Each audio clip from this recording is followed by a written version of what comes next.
All right, for the new folks that are trickling in, my name is Alicia Sanchez. I work with Chicago Wilderness on the government relations community. We're just waiting a few more minutes for some other people to jump on the link, and then we'll get started.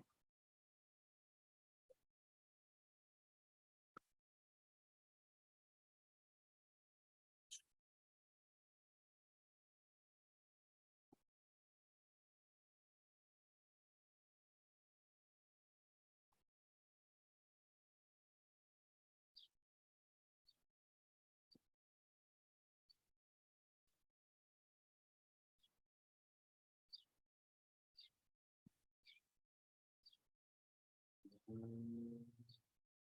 think we can give it until about 12:03, Laura. What do you think? Sure, that's fine.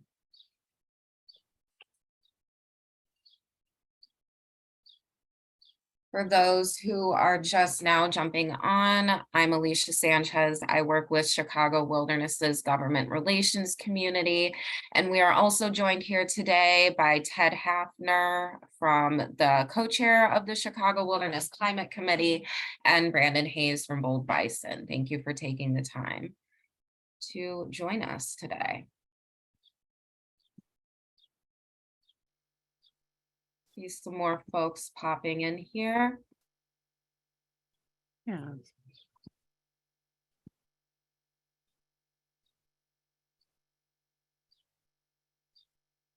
Gonna give it a little bit longer.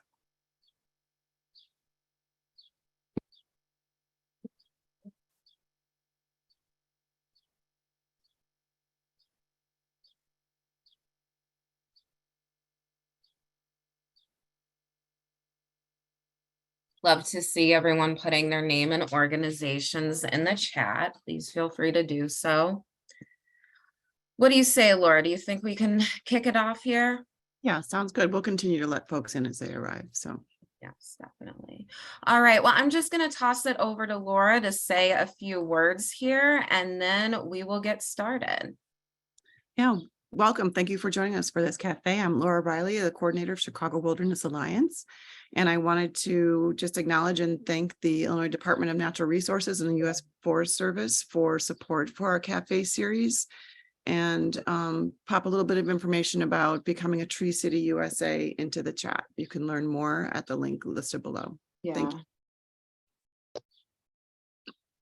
Thanks for that, Laura. So I'm just going to get into the agenda today, give a high-level overview to make sure we're all on the same page when it comes to the flow.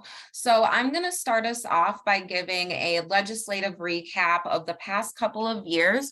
We've had an influx of wins in the conservation arena in DC that have teed us up to be in this position that we're in today of asking the question of what do we do with all of this new federal funding there. And then I'm going to pass it over to Brandon Hayes, who has really been helping lead on some of the organizational work that Chicago Wilderness has done to set that foundation so that we're well positioned to go forth and conquer and obtain these federal dollars.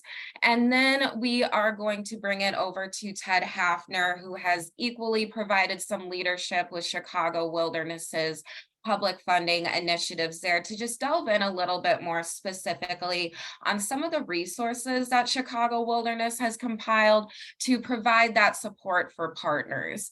Then, most importantly, we are going to have our breakout sessions here. We don't want to spend this whole time chatting at you. I really want this to be an engaging time where folks can have the space to give their own 2 cents, to give that feedback and talk about what they've experienced as on the ground environmental and conservation professionals who are directly doing the work that can be supported largely by many of these federal funds.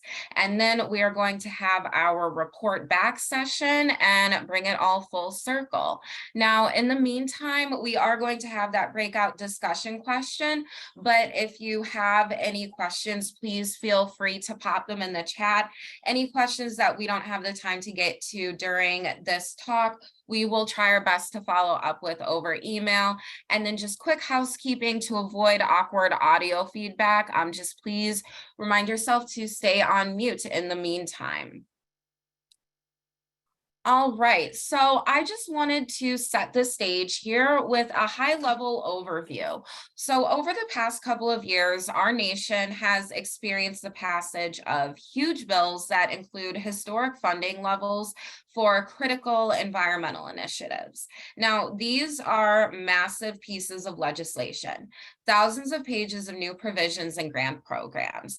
And in the immediate months following, there was an initial scramble for key stakeholders and government agency reps, nonprofits, and others to discern how to best approach obtaining these dollars. And this also includes universities, churches, and other community-based organizations. And now we're 2 years later past the passage of the Infrastructure Investment and Jobs Act, 3 years post the passage of the Great American Outdoors Act, and coming up on a year anniversary of the passage of the Inflation Reduction Act. So we've been able to observe how the first few initial grant application cycles for some of these programs have played out. The moment is now to start actively pursuing these dollars, now that a lot of that initial information, some of those foundational questions about these grant programs have been answered. But as we've learned throughout this process, the practical application process of actually applying for these funds is oftentimes more complex in reality. So while state agencies, municipalities, and NGOs and other community groups are mobilizing, it will require an intersectional approach from across the region. And that is where Chicago Wilderness comes into play. As an alliance, we are uniquely positioned to help provide that platform, provide support to members as they seek out these funds, and just help foster cohesion throughout that big picture Midwest region. But to do so, we will need partner feedback and your help. So with that, I'm going to pass it over to Brandon from Bold Bison, who will get into some further details about Chicago Wilderness's public funding initiatives, some of our goals, and how and where we see Chicago Wilderness Alliance partners involving themselves. Thanks, Alicia. And I'm going to put a link in the chat to Chicago Wilderness Alliance's Green Vision Initiative. And speaking of anniversaries, it was about the 6-month anniversary last month of the launch of the new Green Vision Initiative for 2030 at CWA's Congress back in November. Many of you were there and heard about those initiatives. And you also heard, if you were at Congress, a little bit about some of the funding that Alicia is talking about and that we are focusing on today. And I want to pick up where Alicia left off in terms of thinking about how useful Chicago Wilderness Alliance, a 4-state collective watershed, watershed defined region, and all of the 400 and some odd partners who are part of this alliance, and how important it is for us to sort of shape and compile resources and connect in these opportunities to this green vision that we have, that the Alliance has articulated for the region, focusing on everything from water to climate to protecting landscapes to making sure nature is accessible to green infrastructure to managing those landscapes that we protect for biodiversity and for people and for having as healthy a region as possible. So it's a huge task. And what's amazing in this time that we've been working on this with this new legislation coming out is this opportunity to align those initiatives and sort of those big, aspirational goals toward 2030 to this, potential funding that is coming down that Alicia was talking about. And so we're doing this because these initiatives are aspirational, and the support that's coming down is trying to move things forward at this sort of regional scale, the same scale that the Chicago Wilderness Alliance looks at. We are an alliance of conservation professionals, and helping each other through the mechanics of and the strategy around applying for this funding is going to be really, really important. In pursuing this funding, there's strength in numbers, and exemplifying how this funding can support already defined initiatives for the region is going to be crucial in terms of making the case for as much funding and as robust funding as possible. And we'll get into some of the details about why it's so important to look at it from this lens in a moment. But I want to talk a little bit about the resources that we've begun to put together. So the Chicago Wilderness Alliance, in the wake of this funding being announced, created an ad hoc grant team that has been meeting in a function, once a month on Thursdays. And that's something that we would love for folks who are, interested in keeping in the loop around these funding opportunities to, yeah, there we go. That's the slide. Thank you, Alicia. To potentially get involved in. So that's sort of one way that we've been thinking about this, sort of meeting together and keeping our eye on what's happening and beginning to create some of these tools. There is a new funding page that's going up at chicagowilderness.org that is in process. And the idea there is to keep abreast of the funding opportunities as they come down, because they are not coming down in a unified way. They are coming down from a multiple of federal organizations, even multiple federal departments. So for Interior, things are coming down from, from the EPA, from the National Fish or from the U.S. Fish and Wildlife Service, from the Department of Agriculture, things are coming down from the Forest Service, plus the Department of Transportation, plus all of these different federal agencies. So they're coming from different directions, and each of these different agencies is approaching the way that they're asking for the funding priorities and the way that they're asking for the information from applicants in different ways. So keeping track of all of these various departments and agencies and how they're asking, what they're asking, and being strategic about it is going to be really, really important. One of the things that Chicago Wilderness Alliance is committed to is keeping up with some of these deadlines announcements on the community calendar, and posting about when things are due, when there are deadlines, when there are going to be webinars around these various pieces, both Chicago Wilderness Alliance webinars, but also webinars from the agencies, from those who are interested in pursuing that funding. And you can sign up for email notifications to get those. And if we could put the link in the chat, that would be great.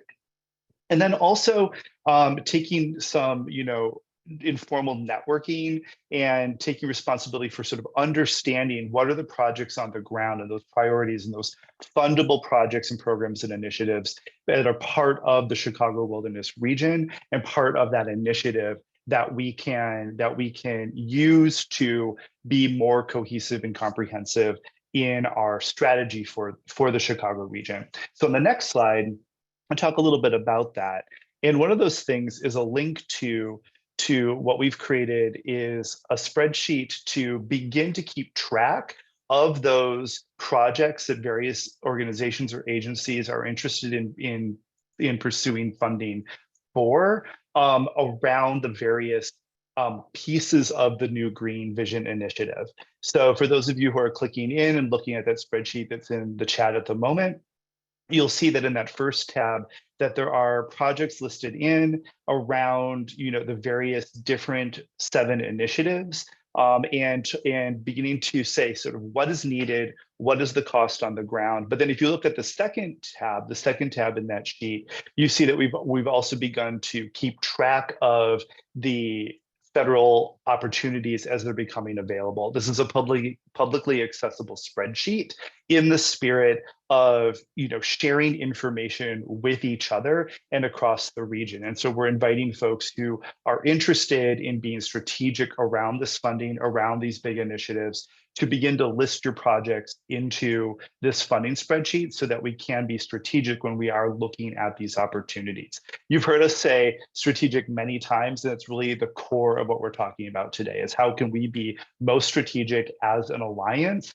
in terms of pursuing this funding? Because the way that the funding is coming down is that it's prioritizing. We saw it last week with the funding from the IRA that came down from the Forest Service with the applications that were due on June 1st, that some of those are prioritizing those agencies, those organizations that can get the money out quickly in the first year, and can move a lot of money into shovel-ready projects. That became a big priority as we were looking toward toward that application, because the Forest Service needs to get that funding out to those who can then potentially re-grant it out as a pass-through, or seed it into partners on the ground. So from a federal agency, potentially down to regional or national organizations and agencies, down to the local and community level. That's the way the legislation was designed. And Chicago Wilderness Alliance, is exactly that, an alliance that is well poised to look at this scale to make sure that we are getting these important initiatives on the ground, recognized and lined up for funding. So the other thing too is that we are trying to keep track of information around those specific grant streams. And I mentioned sort of some of those priorities from the Forest Service's grant from last week, and some of that idea of prioritizing the projects and the grants that can move the money out as quickly as possible in that first year, or even that the Forest Service came out and said late in the process that they reserve the right to give more money than was potentially asked for in the grant to agencies that are able to move that out quickly at their discretion. Those are pieces of information that they're a bit late breaking in the process too. So sort of keeping up with kind of where things are being tweaked, even at the agency level as this money is coming out, is something that we're trying to keep an eye on at the Chicago Wilderness Alliance through these various tools. So part of being part of this alliance is access to kind of useful information and tools from each other. And one of those really important ones is a letter of support. So I'm going to turn it over to Ted to talk a little bit about an already up and running letters of support system that Chicago Wilderness Alliance is offering. Ted. Thank you, Brandon, and good afternoon, everybody. Thank you for coming today. So Brandon is right. I want to echo something that he said a couple minutes ago. Chicago Wilderness Alliance is well poised to undertake this work. Are we going to be successful? That remains to be seen, but we have the building blocks teed up for everybody here, and that's the important part. And one of the nuts and bolts, or the hoops that you often have to jump through with these grants, are providing a letter of support from somebody that you're working with or somebody that you propose to work with, so that they know the loop is closed and that this proposal is actually underway and coordinated, right? So this, as we sort of began the ad hoc grant committee, this was one of the first initial things that we could do and implement, that we had heard from a lot of the partners in the alliance. Make a letter of support really easy. Okay, here it is. You basically fill out a form. We ask you to give us some narrative as to how this might apply for the grant and how this applies to our green initiatives. But it's pretty basic, and as an application, this is one of the least complex aspects of the granting application that you're going to run into, I think. So it's a pretty simple form field that we ask you to fill out. It comes to us, we review it, and we just give it support. More often than not, unless it's like a hot mess or really sloppily done, right? That is a caveat there, but this has been successful so far, and we really like this resource. And to get quick wins, this is something that we were able to do very quickly and very effectively, and it's been used a bunch. Next slide, please. So actually, can you go back? I missed one really important point on this. So the really important point is this third bullet point, and that is the fact that Chicago Wilderness Alliance is actually a named partner in a lot of state and regional reports. And the value of that is huge. So if you even point to that alone and then have a letter of support from us, that goes a long way, because the weight and heft and reputation of the organization and the partnership, this has been tested and proven to be a really wise and helpful strategy. So I didn't want to overlook that point, because that's really important. And now let's go to the next slide, please. So in that regard, you really do want to comb through these reports and point out those distinctions. The other system that we're going to leverage along with the calendar is our action alert system.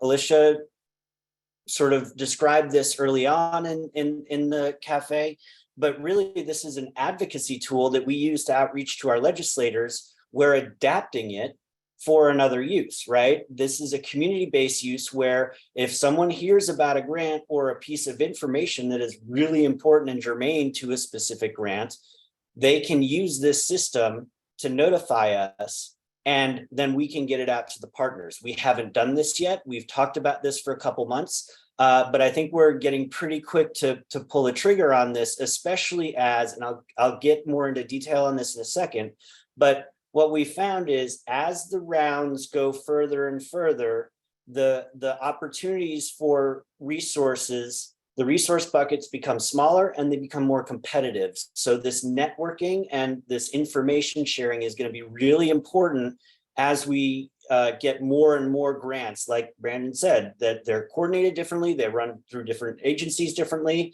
and that's important to share information in this. Next slide, please.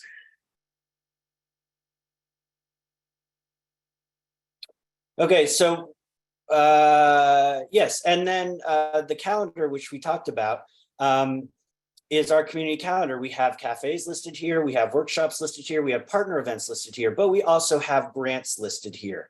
As often as I go to this calendar, I was floored to learn this week that you can get an email Monday every week saying, hey, here's a cafe or here's a webinar associated with this grant application. You can do that through the CWA website. We've put the links up, but that's a really easy way to kind of keep your tabs out about what's going on as this fire hose of information gets literally thrusted upon us. So this is a great resource. With all these resources, we've put links here. We are recording this. We will send out the slides afterwards. So please use all these resources because these are lessons learned that we've had to figure out sometimes the hard way over the last 3 months or 6 months. Next slide, please. Okay, so what are our real lessons learned from the last 3 to 6 to 9 months? Internal organization and cohesion amongst co-applicants is hugely important. We've had a number of promising conversations, unfortunately go a little bit too long because we weren't on the same page in terms of capacity, in terms of dollars requested. We thought we were on the same page. Early conversations led that to that conclusion, but we had to abandon a application with a week to go because we weren't on the same page. So have those tough conversations early, right? And that flows into the second one, the early bird catches the worm. Have those tough conversations early.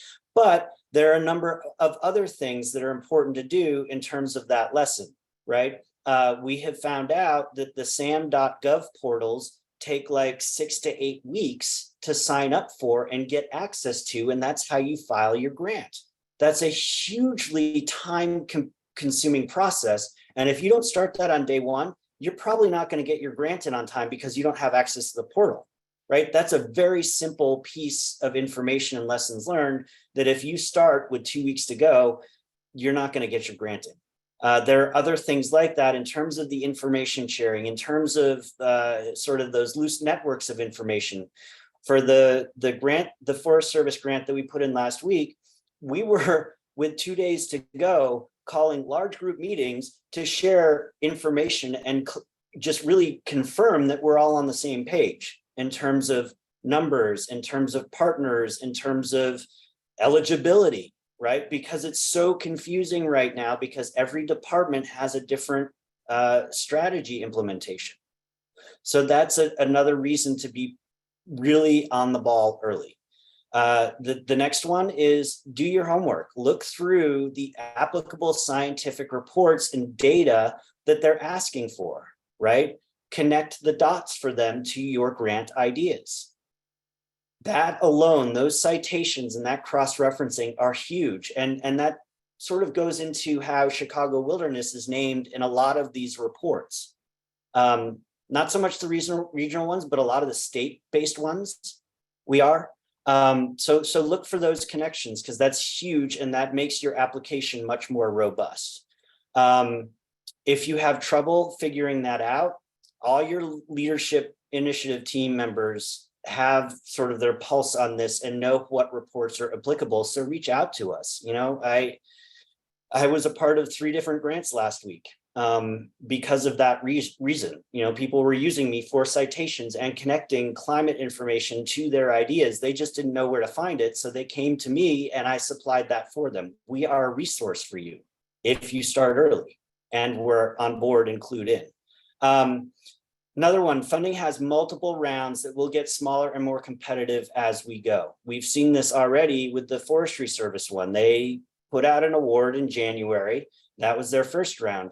Based on that, they opened the pool up, made the eligibility requirements a little bit different, reduced the amount of funding in the pot, and there was round 2. We expect a round 3 again next year that will be even more competitive, open to more community partners or more organizations, and there will be less funding in that pot.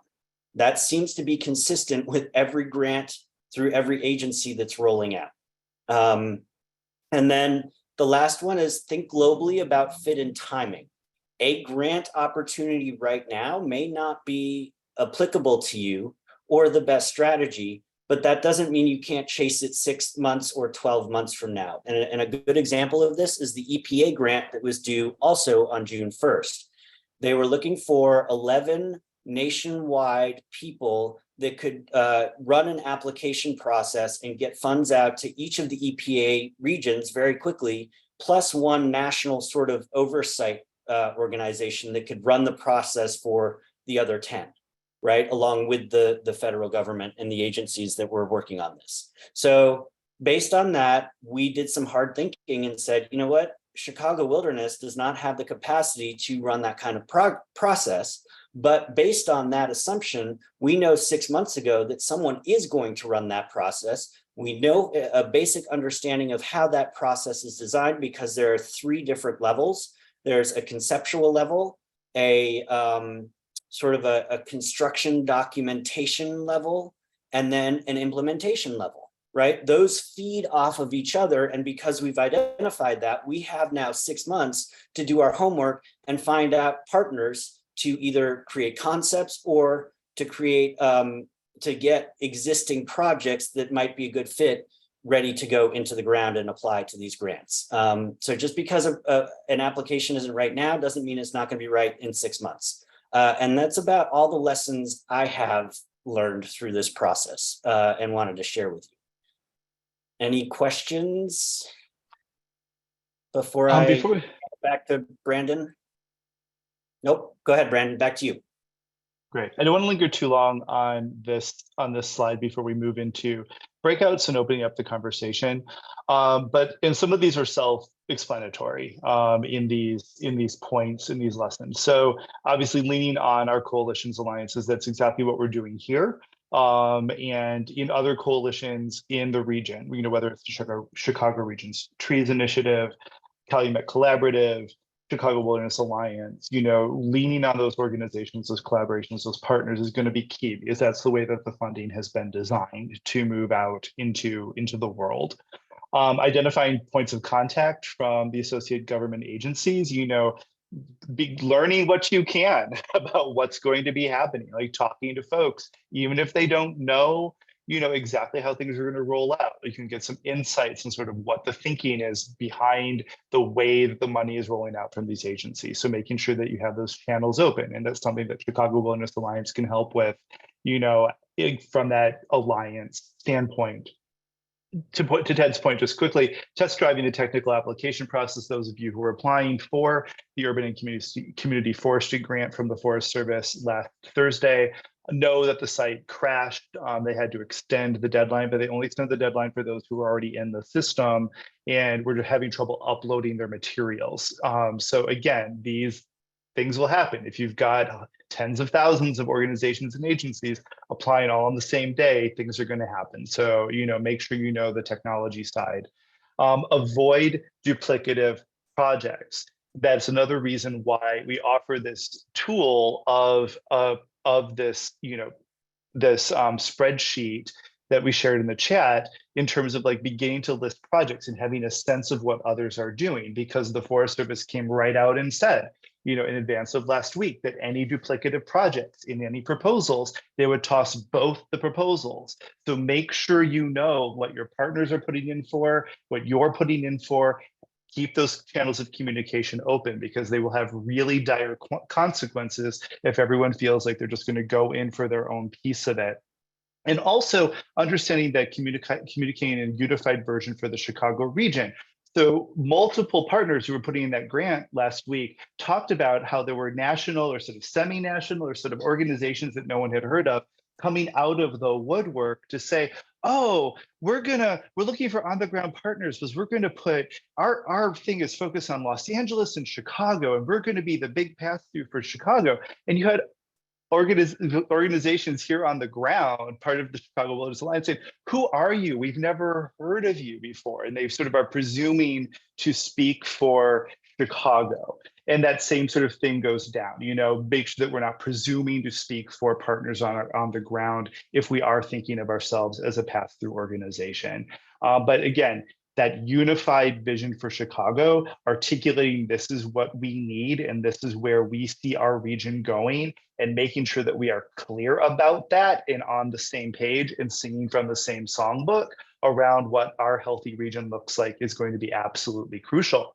Which brings me, I'm gonna go to the next slide, to the breakout sessions. Okay, we went a little bit longer than we were hoping, talked a little bit longer. We will have time for some questions, after the breakouts as we do our debrief. So keep your questions, keep things that you might want to talk about as we come to the end. And Alicia's going to facilitate our conversation as we wrap up at the end. But before that, we're gonna take about 15 minutes, maybe a little bit less because we're running over, and we're gonna break into small groups. Laura is queuing up those groups. And what we're going to ask you to do is think about some of these questions. We have room captions. So Alicia, Ted, and I are going to be the room captains. We're going to have those questions. So when you go into your breakouts, you'll have them there. We want you to be thinking about how you can connect. As you can see, all 6 of these topic questions are connected to how can we work together with each other, and how can we support each other, and what are the useful tools that we need to have happen to move this forward. And so we are going to move into those breakout rooms in just a moment. And if you have any questions, the room captains will be able to help you. We'll be in there for about 12 to 15 minutes, and then we'll come back and have a conversation as a group. Thank you, everybody. Hello, everyone. I think that we've all pretty much returned from the breakout session there. So I just wanted to give a chance for the different group leads to go around and start reporting out about any common themes that they encountered, and just give some folks a chance to answer some questions. So I suppose I'll just kick it off with my group. One thing that was raised, that for many of these new grant programs, state agencies have to be the lead applicant there. And at least in the state of Illinois, capacity issues at our state environmental agencies is a constant issue there. So that is something that has been raised within Chicago Wilderness. I know that many members of the IDNR are very much active here and have raised this before. It is also something that I've seen raised by additional state environmental coalitions and other groups. And we were just talking about some pending legislation in DC that would help rectify some of these capacity issues, such as Recovering America's Wildlife Act. But I think that that is a much more complex nut to crack there. There are a couple of different efforts and initiatives to monitor to get to the root of those capacity issues over the next couple of months and year there. And then something else that was flagged by my group was the usefulness of technical help. What Ted was saying about that one federal grants portal that can take weeks to sign up for and officially be given access to, or that one story about, I think it was the Forest Service page that might have crashed when the last final day of applications there. And so one thing that was raised was the helpfulness of if we can highlight and flag some of these areas that can lead to avoidable mistakes, and so to help others avoid those same pitfalls as well. And I'll pass it to Brandon and then Ted, and then I think we can get to the Q&A. So Brandon, do you want to kick off next? Yeah, just quickly, I'm gonna share just some of the big themes that came up in our conversation. One of them was critically around communities working on the ground, organizations working in those communities, and environmental justice concerns. That, you know, some of the ways that the funding is coming out is through sort of traditional channels and partners, and where will be the points and the ability for organizations to tap into these funds as either pass through and whatnot, and sort of how are we thinking about that as a major concern for our region. Was also surfaced riffing off of one of Alicia's slides earlier in the deck, that some of this funding is a portion of this funding is coming out as formula funding, and that is increased budgets for already existing programs and governments, Department of Transportation, and sort of making sure that increased funding, focuses also, at least in part, on conservation concerns. In the same way, a lot of this funding is also focused on growing a green economy and making sure that a green economy in the Chicago region also has a justice component in terms of our communities. It isn't just simply transitioning over some of our most impacted communities to green industry that might also have attendant detriments too. So sort of making sure that we're having these conversations at every level as we are still kind of gauging the level at which and the scale at which different funding is going to come out, because the suspicion is that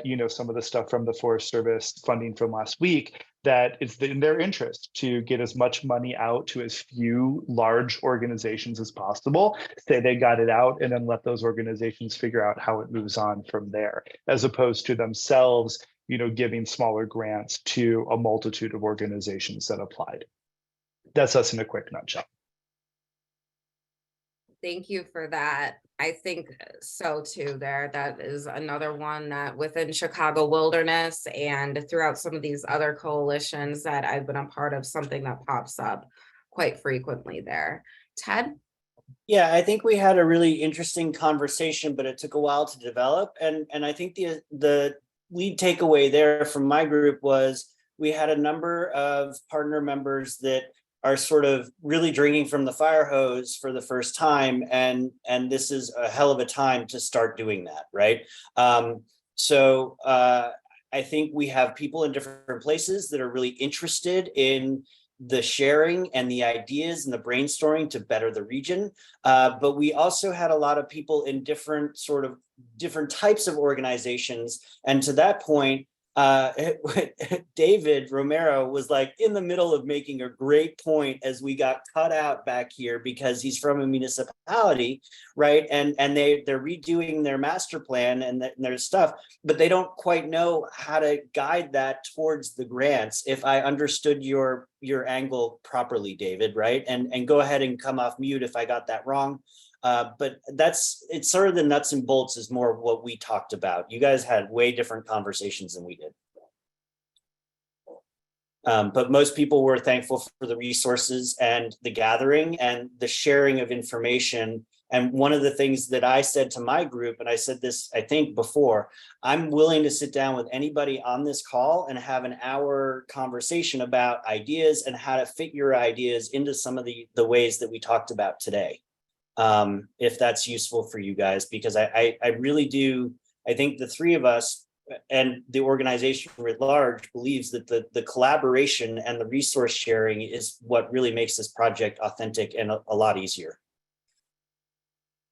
And with that, wait for questions or other observations from you guys, because that would be helpful to us. Yes, and I think that bridging that gap between municipalities and the on-the-ground conservationists who are undertaking some of this work will really be key. Same with government agency reps who are also required to be the lead applicants and some of that there. But like you said, Ted, I just want to give some time. We're about 5 minutes out to pass it to the floor. One thing that I was really emphasizing with my group is that at the end of the day, we want this to be a value add for the group. So if there's anything that we are missing here that we could be focusing our efforts on, yes. One observation I had to your capacity question about government agencies. This is a great forum to sort of brainstorm how we can work with them to support them, right, as a value add, not as a competitor. And I think we've had that competition framework for too long because of the scarcity model of all these resources. And now that we're actually getting resources, we don't have to, right? We have to learn a new way of doing things. And I'm hoping that out of sheer necessity, it will foster that partnership. And I think that it is. Yes, Cynthia. Is there an existing workshop that has been recorded or a webinar on supporting organizations as they start to go into this SAM and these different things that they have to knock off before they can even get into the portal? No, can we do that? I would love to see something like that, because that could be a deterrent for smaller conservation land trusts to even try, because they're overwhelmed and then the timing is off. So it would be really neat to have like a workshop about how do you do that? What does that look like? I'm happy to co-sponsor. I just don't know anything about it. So Cindy, I think that, go ahead. go ahead. Well, I was just going to say here, I think that that's exactly the type of feedback that we're looking for. And I love that like more specific idea there. Ted, what do you think about that? Yeah, I do too. And the only reason that I was quiet for so long on it was because I'm trying to write it down as quickly as I can for future ideas and action on our part to try to set that up and deliver that. So like ideas like that are really helpful for us because we're here to help serve you guys as well as ourselves get this work done to make a better region, right? Read, I'm scribbling as well, and we'll definitely be following up on that.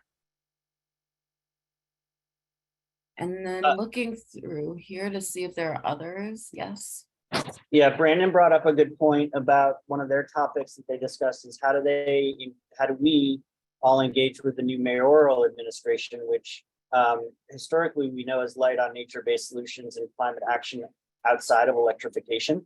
But we haven't had any conversations like that at the steering committee level. I don't know if any of the individual groups have, but that's a good point and something worth talking about. Yeah, one thing we have been on the Nature Conservancies and the mayor's team, it has their environmental justice transition team right now. And I know that they have been collecting they've been collecting recommendations from the different groups that comprise that transition team. I think the Illinois Environmental Council is one. I can't remember a full list of what groups make up that environmental transition team. And I know that the pursual of these dollars has been top of the list for those recommendations that they're making for him to the administration. I think for Chicago Wilderness perspective, it would be a bit more advantageous to do it once that transition team's process has completely finalized. It is a bit more, I don't want to use the word chaotic right now, but that is the word that comes to mind there.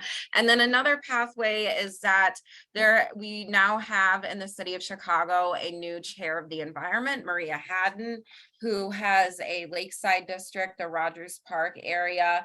And I think that that is definitely an avenue there to just really drive the message home that critical for especially a lakeside district is the pursuit of these funds.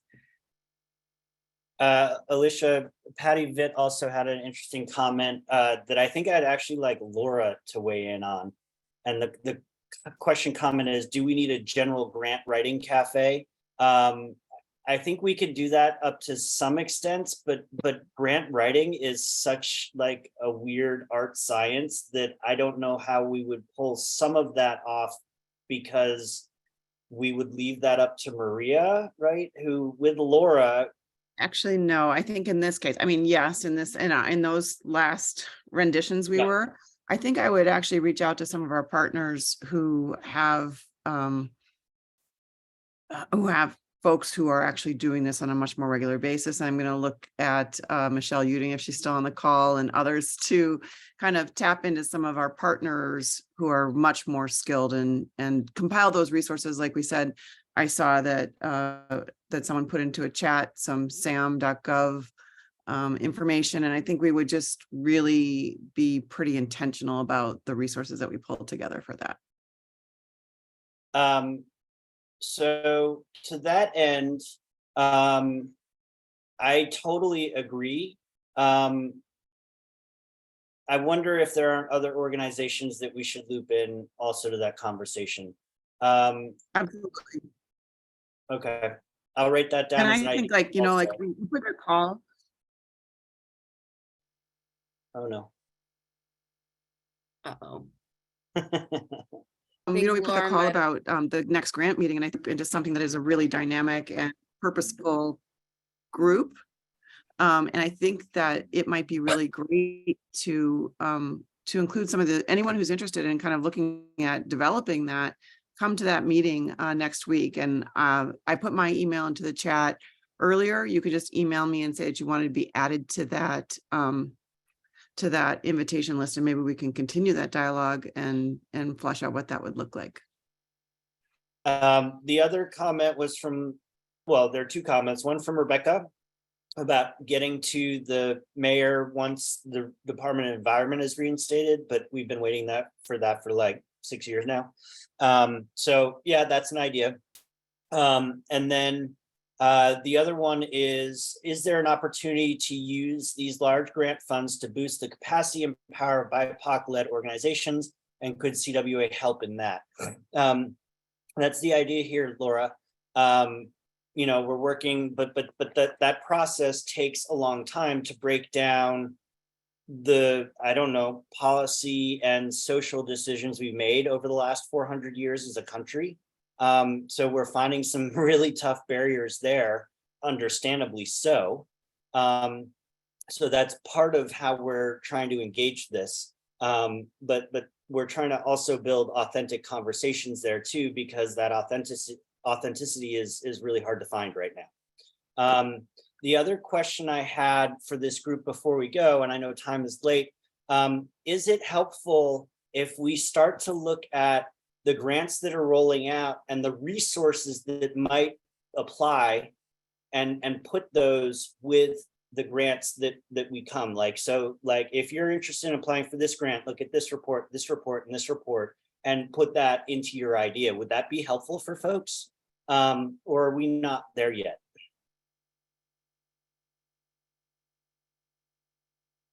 I don't see how it couldn't be. Okay, that's something that I'll write down too, as an idea to pursue in the future. But I do want to respect people's times. We want to respect people's times. It's 3 after the time that we said we could let you go. So unless there are any burning things, thank you, Alicia and Brandon. And I'll let you wave goodbye to everybody, Alicia, since you were the host technically. But Thank you very much, everyone, and Ted and Brandon and Laura. Please reach out to Laura. She has popped her name in the email. If you are interested in engaging more deeply, we have some great follow-up next steps, and we'll be circulating the recording on the slide. Thanks to everyone, and I hope you have a great rest of your day. Bye. Thanks, you too.